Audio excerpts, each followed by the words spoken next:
महाकुंभ के महानुष्ठान में हम देर रात जब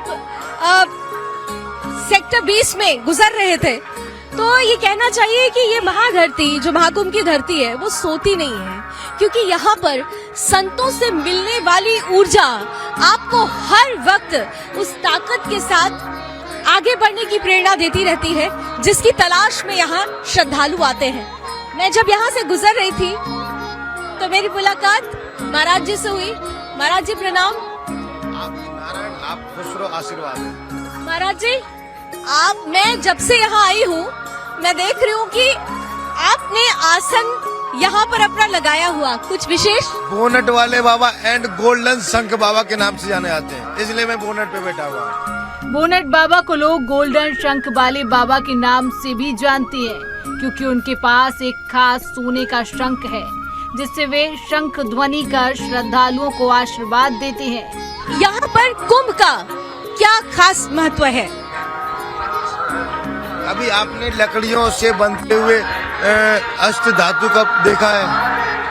नहीं देखा है? ऐसा शंख देखा है कभी आपने? नहीं। आरती पूजा तो बहुत किया होगा। आरती पूजा की, लेकिन ये शंख नहीं देखा। ये अपने आप में अद्भुत है और बहुत भारी है। बहुत भारी है। इसमें देखिए गणेश जी की आकृति अरे बनाने के लिए 2.5 साल लगा है, 2.5 वर्ष इसका निर्माण करने में। एंड गोल्डन शंख बाबा, आप बताइए हमारे जो श्रद्धालु जो यहाँ नहीं आ पा रहे हैं उनके लिए हमारा आशीर्वाद यहीं से आपके माध्यम, आप हमारा आशीर्वाद जो हमारे श्रद्धालु यहाँ नहीं आ पा रहे हैं वो आप हमारी माता जी के माध्यम से जो बाहर जा सकते हैं वहाँ तक हमारा आशीर्वाद पहुँच सके। ऐसा बाबा पहली बार देखा है, ये बहुत अनोखी हैं। इनका आशीर्वाद लेने के लिए लोग दूर दूर से आ रही हैं।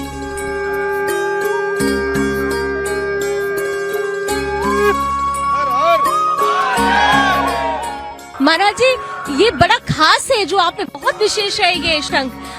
विशेष मैं अरब सागर से आया हूँ और इस महाकुंभ में इसलिए आया हूँ क्योंकि जो हमारे नई पीढ़ी है उसके अंदर थोड़ा थोड़ा मन में मैल हो गया है। बोनट वाले बाबा का कहना है कि योग और भस्म साधना उनके जीवन का आधार है। खास बात ये भी है कि बाबा महाकुंभ की व्यवस्थाओं से बहुत प्रभावित हैं और उन्होंने सीएम की तारीफ भी की है। यहाँ पे हमने आकर के एक विशेषता देखी है, वो विशेषता ऐसी है कि आप अपना पूरा परिवार घर का सफाई कर सकते हो, नहीं कर सकते हो। और हमारे एक मुख्यमंत्री जी जिनका नाम है योगी आदित्यनाथ जी, करोड़ों पब्लिक की सारी सफाई और सारी व्यवस्था, सारा श्रेय उनको जाता है। आपको लगता है कि युवा हमारा धर्म और संस्कृति के प्रति अब उसका रुझान बढ़ रहा है, या सिर्फ ये अभी YouTube का क्रेज है? आप तो मिलते हैं युवाओं से। 20% युवा हमारा बिगड़ा हुआ है। अगर 20% युवा हमारा साथ दे दे तो मेरे को ना हिंदू राष्ट्र की जरूरत है, क्योंकि मैं हिंदुस्तान में पैदा हुआ हूँ और हमारा हिंदुस्तान है और हिंदू है हम, और हमारा आज है और कल है और आगे भी रहेगा। बोनट वाले बाबा ने अपनी विशेष भस्म साधना के बारे में भी बताया और कहा कि यह साधना अद्भुत ऊर्जा का संचार करती है। कितनी कठिन तपस्या होती है आप लोगों की? तपस्या बहुत कठिन। के बालक है, आपने तो वस्त्र धारण कर रखा है और मेरे को देखिए आप, मैं देख जैसे आपका बच्चा जन्म लेता है उसी अवस्था में मैं हूँ, उसी अवस्था में हूँ ना, तो मैं तो आपका एक छोटा सा बालक हूँ। और मैं जो भी तपस्या भजन करता हूँ, 4 धाम, 12 ज्योतिर्लिंग और 556 शंभू लिंग के लिए गाड़ी हमारी घूमती है।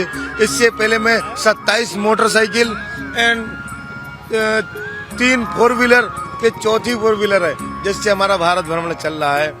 इसलिए करता हूँ कि हम जो भी भजन भक्ति कर, हम अपने युवाओं को और अपने माताओं को और भक्तों को कल्याण करने के लिए।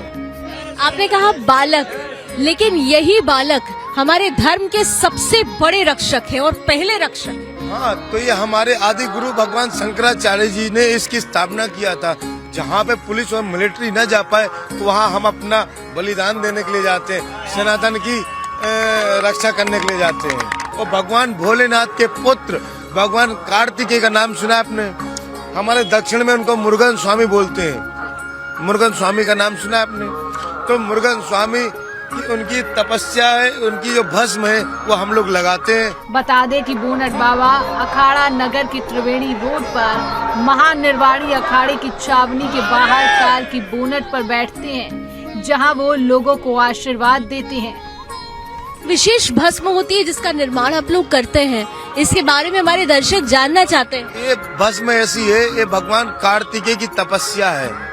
ये उनने अपने तपोबल से इसका निर्माण किया है, इसलिए इसको हम लोग अपने धारण करते हैं। क्यों धारण करते हैं? ये वायु है ना, आपका भी 5 तत्वों से शरीर बना है और मेरा भी 5 तत्वों से शरीर बना है। आप अपने अंदर वायु को रोकने के लिए वस्त्र धारण करते हैं और मैं भस्म को धारण करता हूँ, बस फर्क इतना ही है। राख ही तो अंतिम सत्य है, ये भस्म ही तो अंतिम सत्य है। एक किसी शमशान में लिखा हुआ था, बच्चा तुम्हारी जिंदगी तो बहुत थी, लेकिन यहाँ आते आते उम्र बीत गई। ये किसी शमशान में लिखा हुआ था। जिंदगी तो तुम्हारी बहुत थी, लेकिन उम्र बीत गई यहाँ आते आते।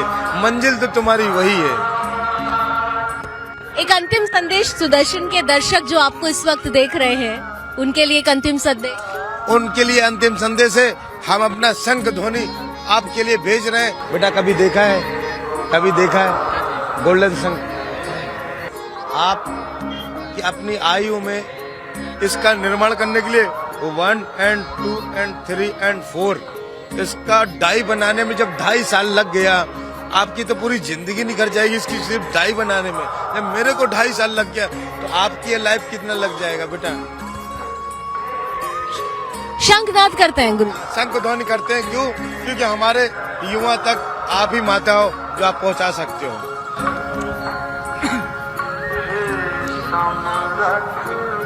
ओ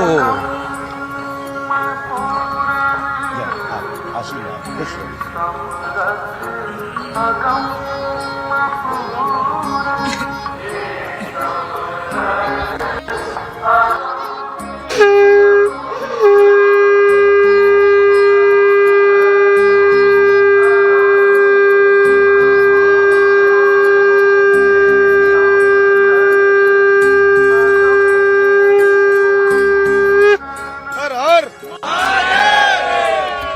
देखिए, ना आदि ना अंत, सिर्फ अनंत। और ये जो आशीर्वाद मुझे मिला है, मैंने तो ये पुण्य कमा लिया है। बारी आपकी है, चूकिएगा नहीं, क्योंकि 144 सालों के बाद ये अवसर मिला है और ये अवसर आपको उन साधु संतों से मिलने का मौका दे रहा है जो अपने आप में अनूठे हैं, जो हठ योगी हैं। और ये हठ सिर्फ उन्होंने अगर कर रखा है तो विश्व कल्याण के लिए, मानव के कल्याण के लिए।